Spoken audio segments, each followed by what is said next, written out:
Hey guys, how's it going? So what things can we do at the moment where we currently are time wise? October.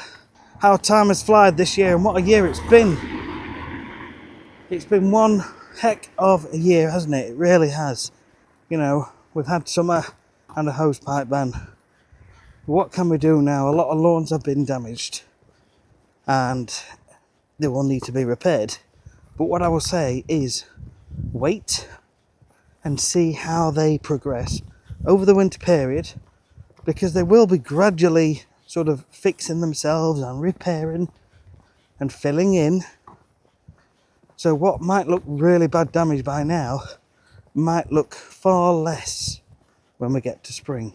However, if you desperately need to get it sorted, we're kind of pushing it now to do any real work, as in seeding, because the chances of good solid success have now been reduced quite a bit. However, it's not impossible. And over the years, I've come to realise that, do you know what? Sometimes it's worth giving things a shot. I've had a guy, this was years ago, 10 years ago, he seeded in December and it all came through. Of course, it didn't all come through thick and lush in 2 weeks. It took some time, but by the time it got to spring, it actually all came through. And it was actually pretty good. And I actually gave him the seed and I said, look, give it a go. And he did. But what else can you do? Definitely aeration.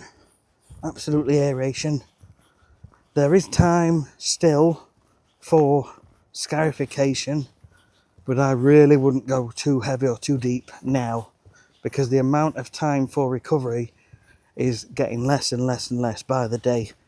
Mid-October is usually my cut-off, so we're kind of going past that now. But if you do a light scarify, then that is all good. While it is still growing, which it still is for probably another 4, 5, 6 weeks, you can still put autumn fertiliser on, seaweed and other things of a similar nature. So it's just worth thinking about. Continue mowing. You won't need to mow as much because it has slowed down. And if it's wet, ideally you want it when it's dry, but it's certainly not easy. It helps if your mower blade's nice and sharp, by the way. But until then, you know, these are the things that you can do. So I'm going to leave this one with you, but have an amazing day and we'll see you on the next one. Take care.